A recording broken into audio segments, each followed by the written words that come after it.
You start up your GM truck and you get the service four-wheel drive message. You have push button four-wheel drive. What are you going to do? Well, we're going to address that in this video. So do me a favor, while we're here, make sure you rate this video when it's all over with, hit that subscribe button and share it with your friends. Not only this video, but we got some upcoming cool stuff on the channel that you're probably going to want to see, so make sure that you hit that subscribe button and the notification bell so you can get the notifications. Anyway, that, and check out some of the other videos for some of the things like this Altel scanner that we're about to use. There's a review of that on the channel as well. So if you got that service four-wheel drive message, you're gonna have to hook up scan tool. You don't have to, but it helps. And we're gonna go into diagnostics, GM.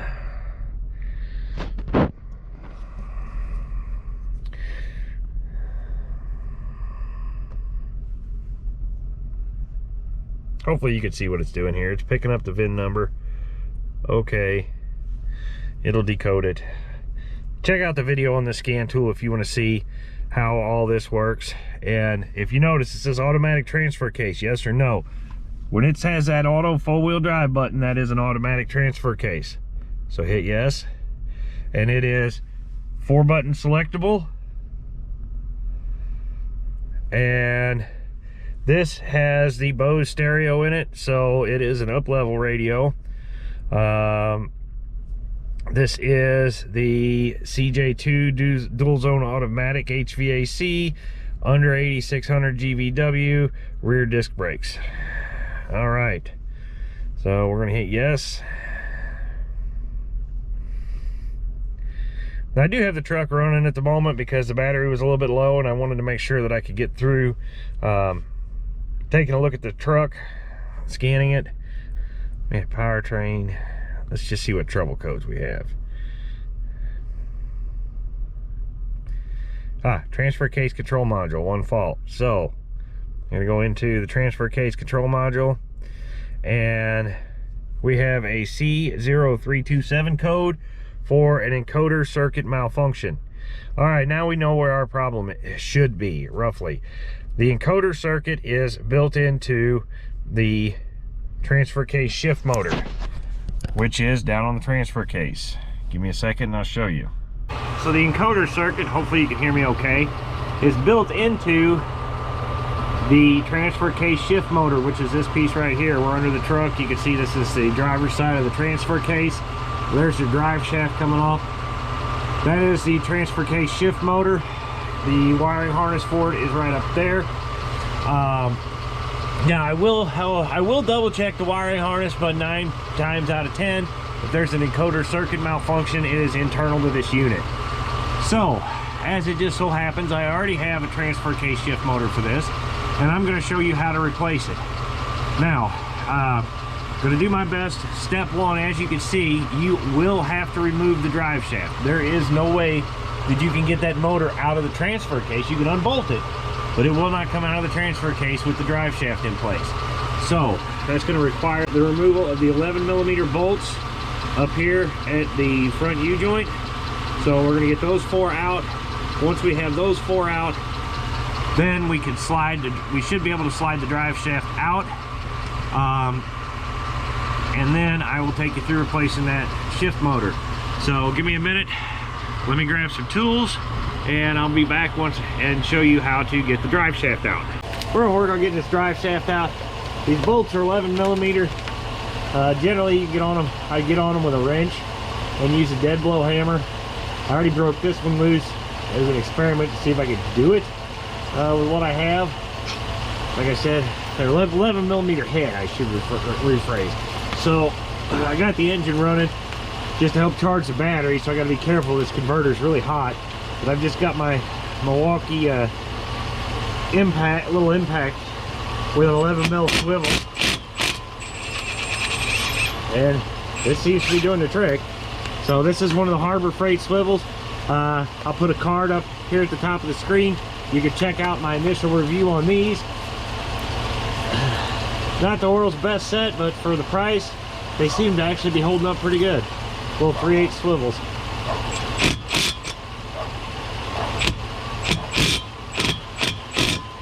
Come on.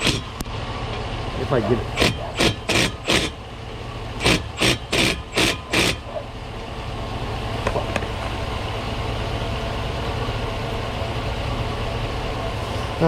see if we get to this last one maybe a little easier. I just can't. The body of the swivel is. There we go. Got that one. Now we'll go back. See if maybe a different angle we can.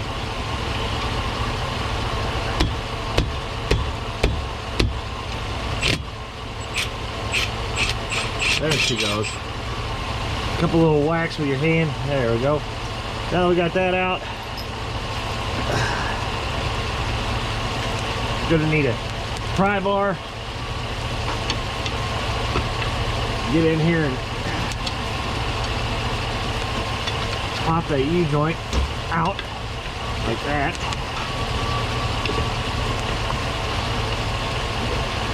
Ish. Come on, you pain in my butt. Okay. Once you get it popped out, normally you have to go up with these,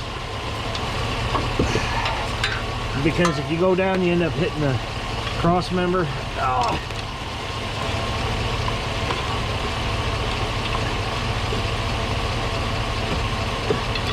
So a little rotation and up, and then we should be able to slide. Well, we're not going to be able to. I take that back. Before you slide your drive shaft out, you're going to have to remove these clamps. So the easiest way to do this, see if I can get you at an angle, hopefully you can see well. Take a screwdriver or a pry bar, something of that nature. Rotate it around where you get a good angle on it, and try and straighten out that lock tab.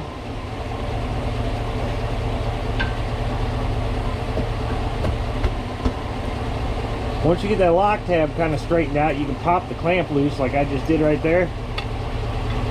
Now, with a little work, a little trickery, you can actually reuse these clamps.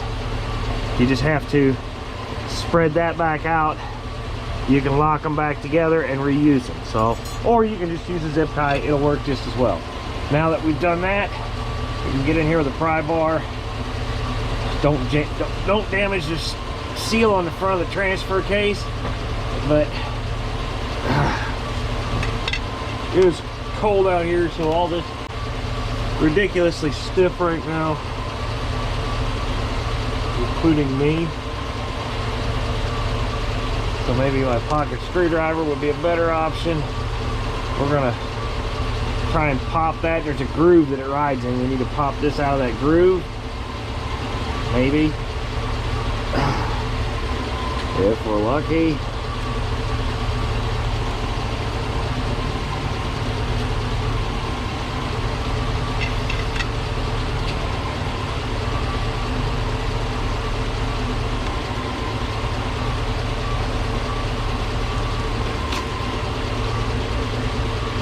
Okay, we should be able, it's loose enough now.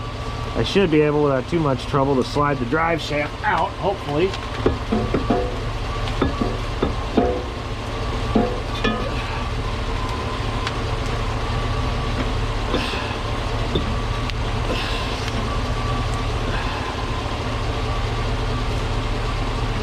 There we go.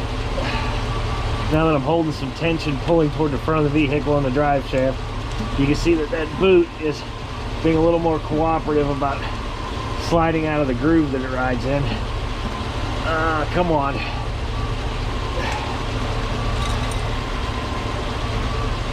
Come on, Bessie.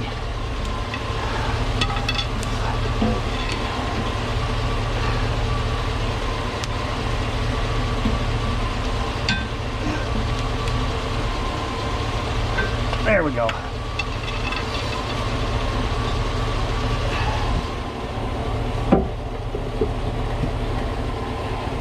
Now that we got that end loose, we can manipulate the drive shaft forward and out of the truck. And I know I didn't get you guys a good view of that, I'm sorry. All right, with the drive shaft out, you should be able to see the shift motor right there. So we've got 1, 2, 3 bolts that hold it in place, and a plug-in that runs up on top of the transfer case. It's a pigtail style plug-in, so you got to find the opposite end of it to unplug it, which is right up here. Oh Lord, if I can get it, I'll pull it down and show it to you.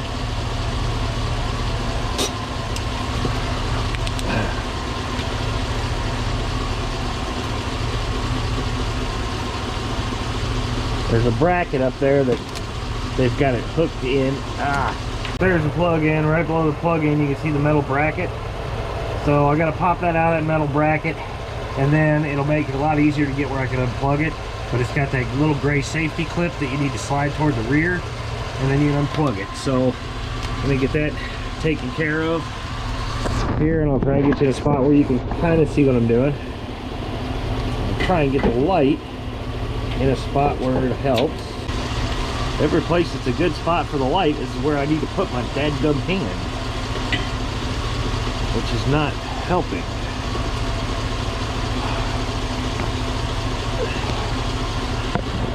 Alright, well, that'll have to do. So,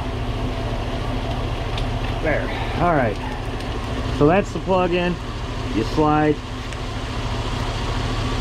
a little gray safety clip to the rear.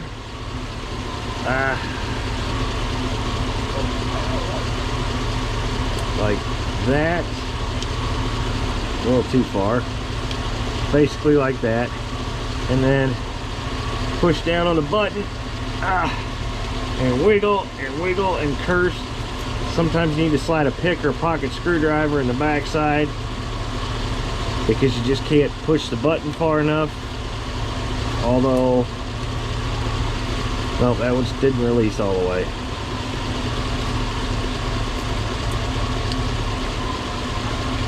There. Then you can pop it apart. All right, that's the vehicle side harness. You're gonna need a ratchet or a wrench, and it should be a 15 millimeter. Yep, 15. And we're gonna pop this shift motor off of here. Gosh darn it. Like I said, get the light where you guys can see, and then it's in my way. I'm hitting it with my hands.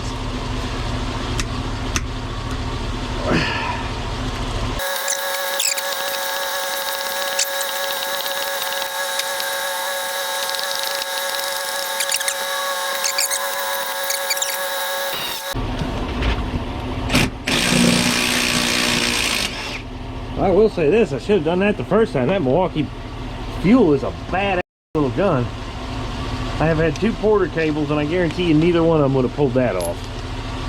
All right, now that all the bolts are out, you can wiggle that out the side, and that is your transfer case shift motor.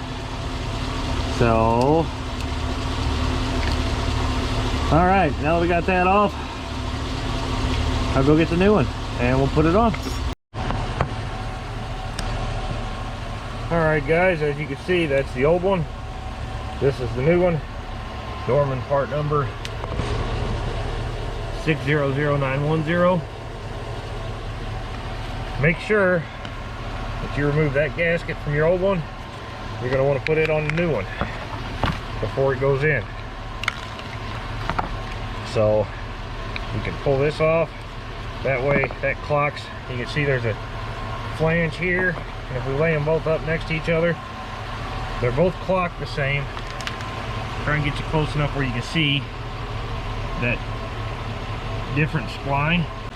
This gasket drops on, that gasket drops on just like that. Then give me a second, we'll crawl under here and take care of this. All right guys, now before we can put our new motor that I just showed you on, we have to make sure that our whoop, our transfer case. Whoop, there we go, get you up here. That our shaft on our transfer case is clocked to match the motor. Now, before you go to moving that, you got it up on jack stands anyway or something, you should definitely want to make sure you've got your wheels chocked, which I do. I've got one in the front, I've got one down behind that rear tire. So before you can install your new motor, we got to reclock this shaft right here to get it to match up with the new motor. So make sure you've got your wheels chocked, because even if the transmission's in park, you're about to shift your transfer case probably into either auto, four-wheel drive, or neutral, and you don't want it rolling. Anytime you jack a vehicle up, it should be chocked anyway. So you can see I just rotated that with my hand.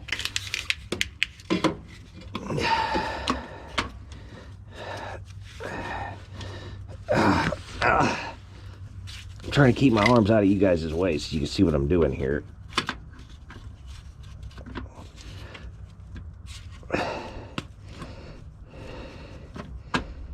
There it goes. Okay, so it was clocked correctly.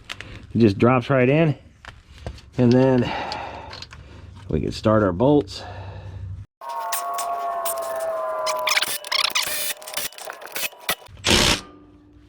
I like that little bugger, I'm telling you.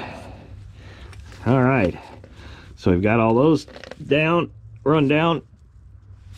Now I'm gonna just check them with my ratchet. They're good and tight. Now, get you hopefully where you can see what I'm doing, and we'll pull our electrical connectors down so you can get them in a position where you can see, and we're just going to plug them in.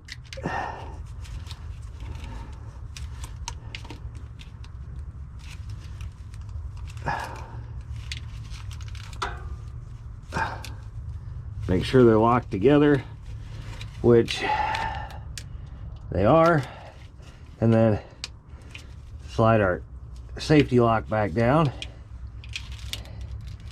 and then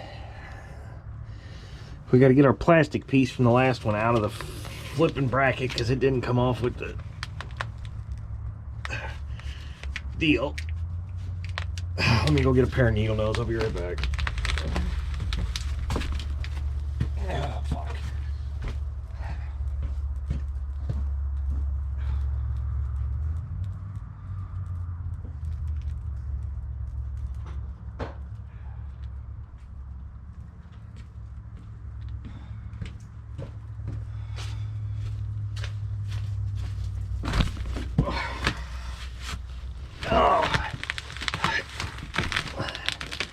All right, got a long pair of needle nose, and now hopefully I can get in there and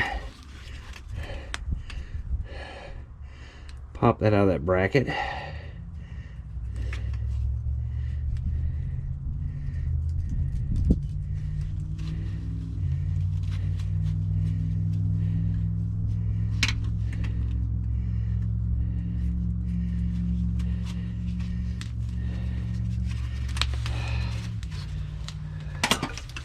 There it goes. Okay, now that's popped out, I could take that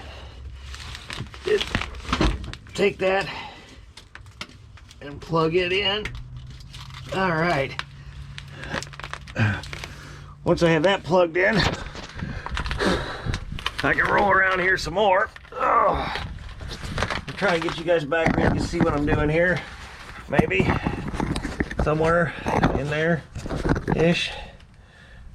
All right, and we're gonna take our drive shaft, get all the pieces off of it that don't belong. Oh. Knock our light over for the 15th time, and we're going to try not to knock too much crap down on our face. Oh, no, before we can't slide that end in first. We've got to get this end here. Where'd my light go? God bless. We've got to get that end up above the differential So we gotta slide it back, get that up there. There we go. And then we can slide it into the transfer case. Oh, come on, there we go. Once it's in the transfer case, we can come up here. We're going to have to pull back on it and rotate it in, get it set in there, and then we'll get our straps, all our strap bolts started.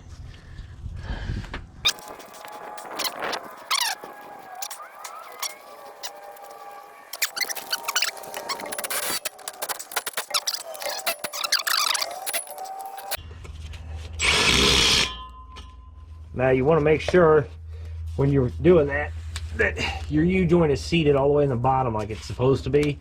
If it's not, it'll come loose over time. You shift it in four-wheel drive, these will come loose, they'll fall out, you'll have a disaster on your hands. Now, that's all done. I'm going to show you how to doctor up this clamp. Quick pro tip for you. If you have one of these squeeze clamps that you've used, you took it off, you unbent that, you popped it off, I'm going to show you how to reuse it.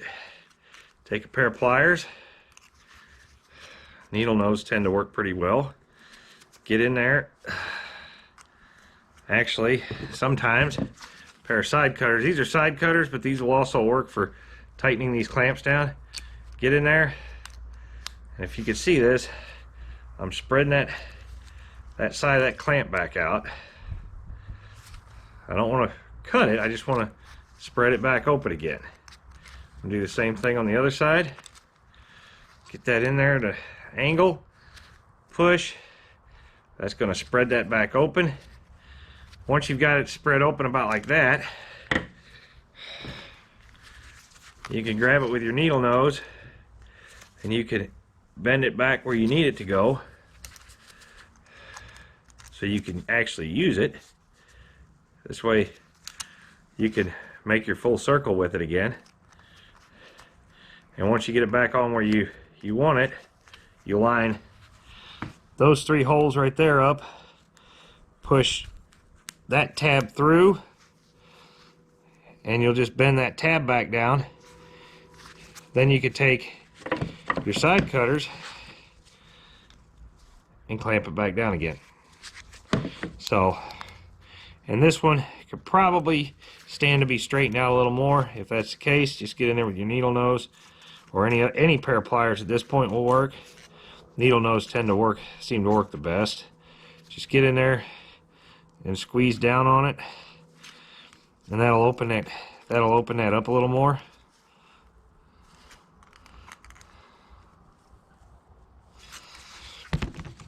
It's just a process of working the clamp, but just take your time and be careful, and you can open them back up where you can actually reuse them again.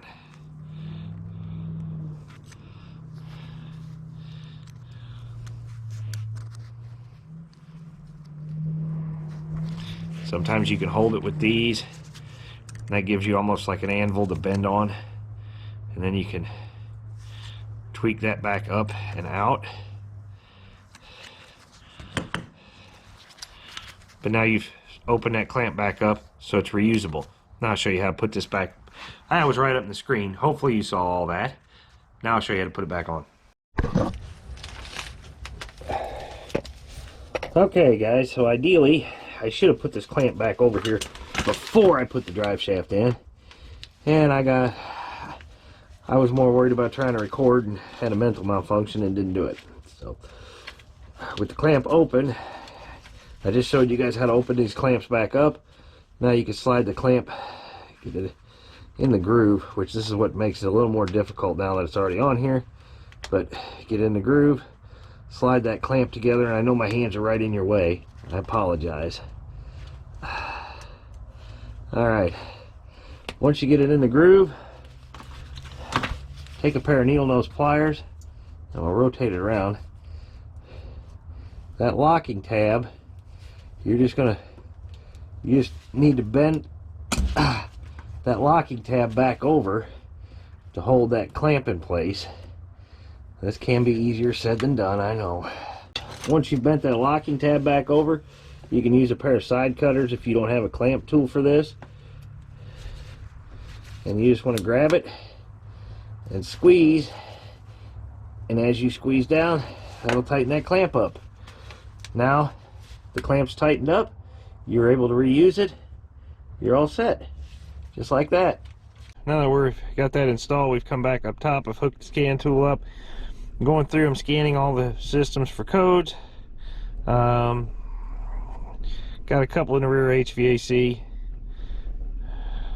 and rear seat audio, which I'm not worried about at this point in time. Go into powertrain. Let's see if it'll scan the transfer case control module. Shows me 3 faults, so we're going to go into that.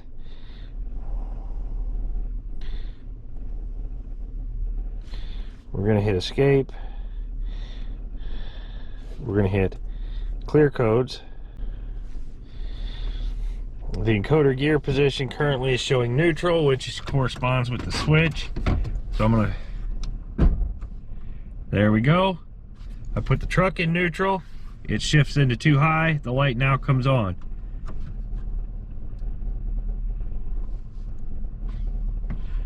Now I should be in 4 high. We'll shift it back to neutral, and I can hear it lock into 4 low.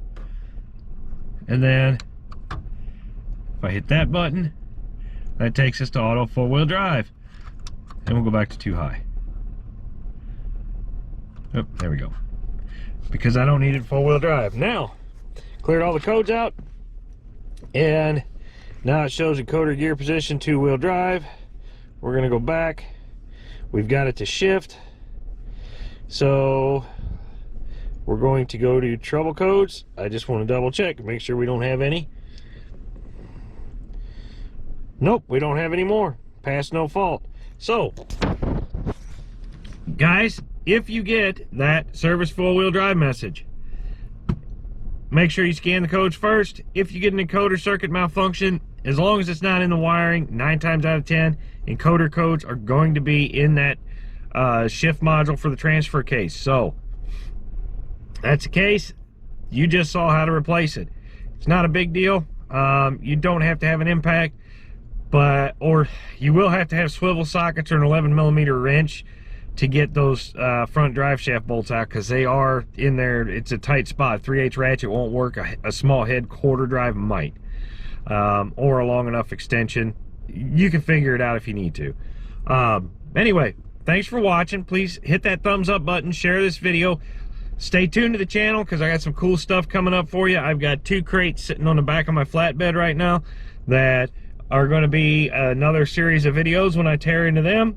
So some cool stuff that we're going to unveil, and I've got a couple more projects in the works for upcoming video series that I think you guys are really going to like. So please make sure you hit the subscribe button, hit that notification bell, and keep watching for all the good stuff to come. So don't be afraid to get out there, get your hands dirty. You might have a little fun doing it. We will see you on the next one, guys.